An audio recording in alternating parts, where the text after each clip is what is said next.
Shalom, Bapak, Ibu, saudara-saudari, dan anak-anak yang dikasihi oleh Tuhan kita Yesus Kristus. Di dalam ibadah unit di sore hari ini, kita akan membaca Alkitab yang terambil dalam Kitab Kudus Perjanjian Baru, yaitu Injil Yohanes pasal 15 ayat 18 dan berakhir pada ayatnya yang ke-27. Tetapi sebelum kita membaca dan mendengarkan firman Tuhan, mari kita berdoa memohon tuntunan Roh Kudus di dalam pembacaan dan pemberitaan firman Tuhan di saat ini. Mari kita berdoa. Ya Allah, ya Tuhan kami, Allah, di dalam nama Yesus Kristus, Tuhan dan Juru Selamat kami mengucap syukur dan berterima kasih kepadamu ya Bapa, atas kasih dan penyertaan-Mu bagi kehidupan kami, sehingga di sore hari ini lagi ya Bapa, kami boleh beribadah kepadamu. Dan di saat ini Bapa, kami mau membaca dan mendengarkan sedikit dari apa kata firman-Mu.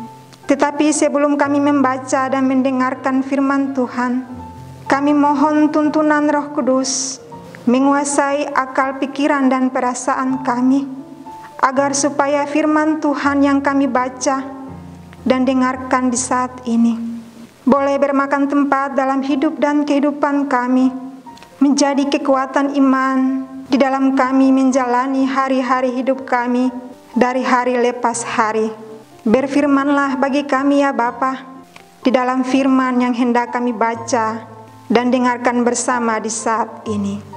Demi Kristus Yesus, firman yang hidup, kami berdoa. Amin. Sekali lagi pembacaan kita terambil dalam Kitab Kudus Perjanjian Baru, yaitu Injil Yohanes pasal 15 ayat 18 dan berakhir pada ayatnya yang ke-27. Beginilah firman Tuhan. Dunia membenci Yesus dan murid-muridnya. Jikalau dunia membenci kamu, ingatlah bahwa ia telah lebih dahulu membenci aku daripada kamu. Sekiranya kamu dari dunia, tentulah dunia mengasihi kamu sebagai miliknya. Tetapi karena kamu bukan dari dunia, melainkan aku telah memilih kamu dari dunia, sebab itulah dunia membenci kamu. Ingatlah apa yang telah kukatakan kepadamu, seorang hamba tidaklah lebih tinggi daripada tuannya. Jikalau mereka telah menganiaya aku, mereka juga akan menganiaya kamu. Jikalau mereka telah menuruti firman-Ku, mereka juga akan menuruti perkataanmu.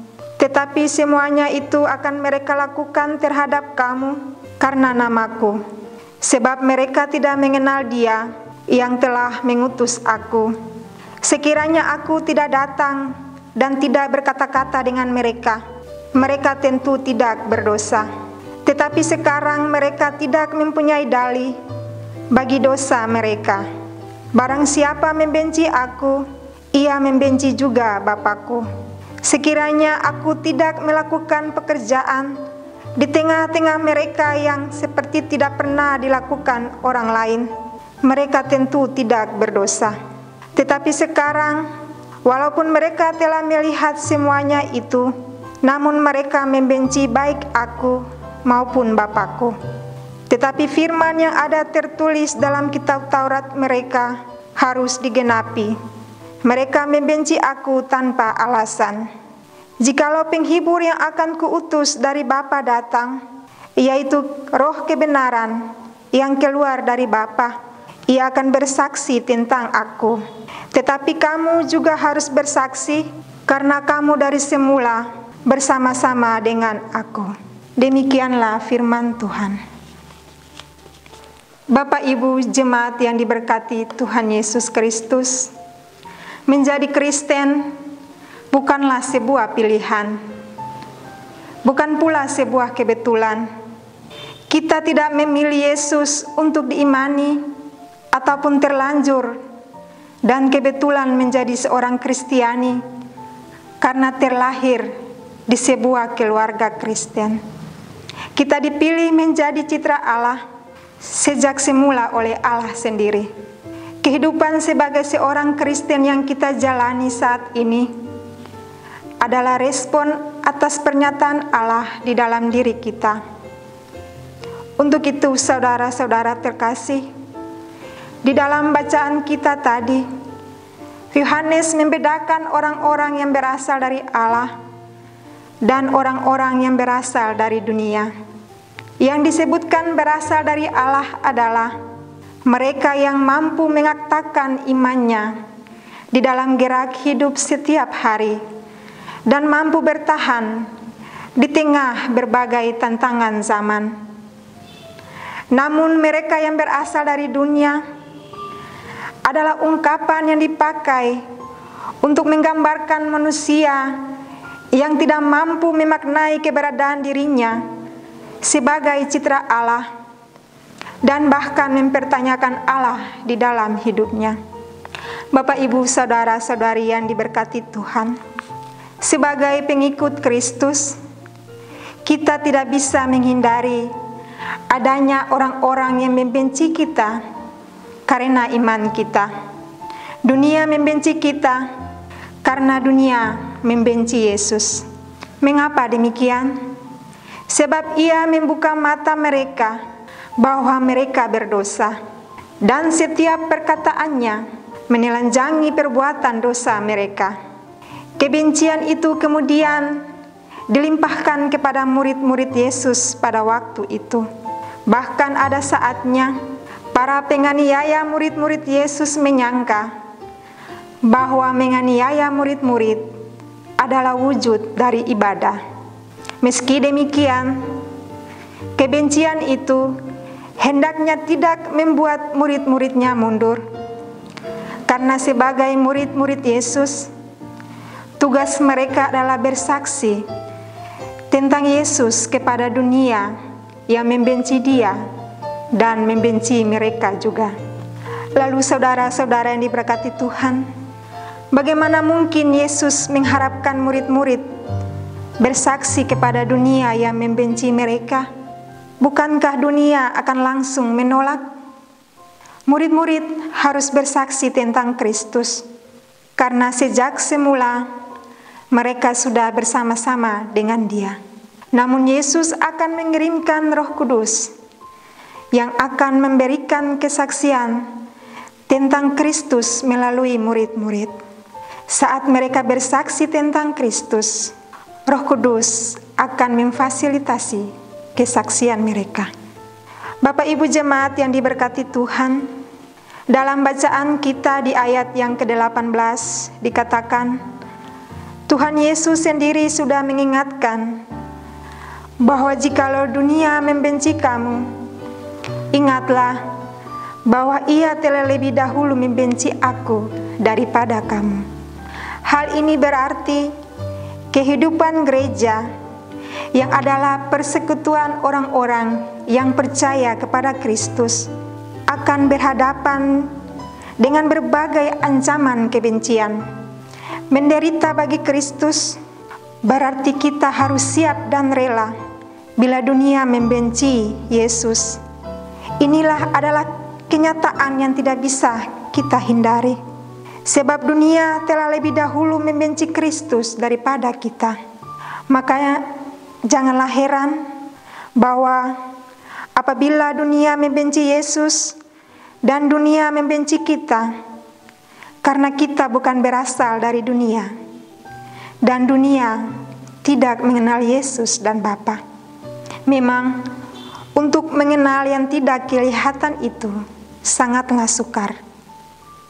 Tetapi bagi orang yang beriman kepada Yesus, pasti tahu, karena hal ini merupakan pengalaman pribadi bagaimana Yesus kita. Setelah kita ditebus oleh Yesus, maka kita beralih dari dunia. Artinya, bukan memikirkan dan mengikuti dunia, tetapi sekarang kita adalah warga kerajaan sorga. Yang kita pikirkan adalah pikiran yang di atas, bukan yang di bumi. memang masih ada di sekeliling kita saat ini. Jika kita melakukan kebenaran, justru tidak disenangi, karena dunia tidak mengerti bahwa kebenaran itu telah membebaskan kita dari hal-hal yang tidak benar. Tetapi tetaplah pertahankan kebenaran itu, dan dengan firman kebenaran, itulah kita akan dikuatkan. Dengan demikian, Bapak, Ibu, Saudara-saudara yang Tuhan Yesus kasihi, bagaimana sikap kita terhadap dunia yang membenci kita? Tuhan Yesus mengatakan bahwa kita harus bersaksi. Bersaksi kepada dunia bahwa kita tidak terpengaruh dengan kebencian dunia terhadap kita. Dan kita harus mempertontonkan iman kita kepada dunia, sehingga dunia bisa melihat bagaimana sikap kita kepada dunia. Hanya iman yang bisa mengalahkan dunia, yaitu iman yang berkemenangan, iman yang sudah teruji. Jadi sementara kita di dunia ini, kita pasti melihat perbuatan-perbuatan yang melanggar firman. Disinilah anak-anak Tuhan harus bersaksi tentang iman. Seperti yang dialami Lot, yang seperti tawanan, karena harus melihat bagaimana penduduk Sodom dan Gomora melakukan dosa. Tetapi Lot tetap dalam mempertahankan imannya kepada Kristus. Dan juga seperti Nuh dan keluarganya, yang begitu mempertahankan iman mereka kepada Tuhan, sehingga tidak terpengaruh oleh orang lain. Nuh tetap melakukan tepat apa yang diperintahkan Tuhan kepadanya, sehingga Nuh dan keluarganya selamat. Bapak, Ibu, Saudara-saudari yang dikasihi Tuhan Yesus Kristus, di tengah situasi hidup saat ini, keluarga-keluarga Kristen pun dituntut untuk hidup mempertahankan identitas imannya sebagai orang-orang yang berasal dari Allah. Menjadi keluarga yang berakar dan bertumbuh di dalam Allah. Terutama menghadapi situasi hidup yang berat belakangan ini akibat pandemi COVID-19. Saat banyak orang mulai lalai dengan protokol kesehatan dan mereka mulai jenuh beribadah di rumah. Bagaimana dengan keluarga kita? Masihkah kita taat pada aturan pemerintah? Masihkah kita tekun dan terus mengalami pertumbuhan iman melalui peribadahan dalam keluarga, dengan beribadah mandiri bersama keluarga di rumah? Sejenak kita pun mendapat kesempatan untuk lebih mengenal Allah yang begitu dekat dengan kita sebagai suami, istri, anak-anak, bahkan orang tua. Allah yang tidak hanya terkurung di dalam gedung gereja, melainkan Allah yang terus hadir bersama dengan kita di dalam bilik gumul kita dan di setiap gerak hidup kita. Lagi pula kita tidak melakukannya seorang diri, karena penyertaan Allah melalui Roh Kudus akan memampukan kita untuk melakukan apa yang menjadi tugas kita di dunia ini. Sebab itu, mintalah hikmat kepada Tuhan untuk hadir dengan kuasa Roh-Nya dan berkuasa atas hidup kita, atas gereja ini, dan seisi dunia ini. Dengan tidak meragukan kuasa Tuhan yang mampu mengatasi berbagai persoalan, termasuk pandemi COVID-19 ini. Kita bertanggung jawab untuk tetap bertumbuh dengan semakin giat berdoa, bersekutu bersama, saling menjaga, saling menghormati, dan tidak pernah membiarkan iman kita goyah. Bapak, Ibu, saudara-saudari yang diberkati Tuhan, dunia membenci Yesus dan menolaknya.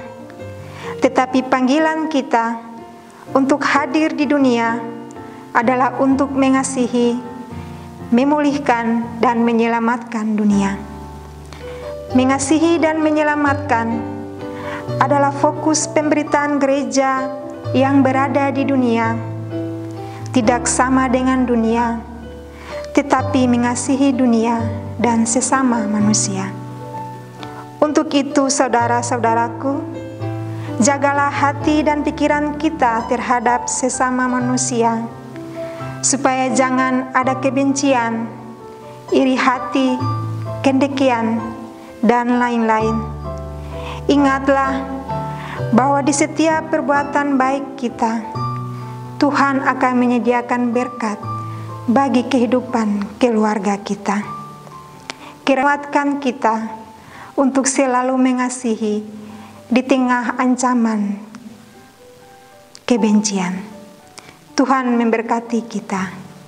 Amin.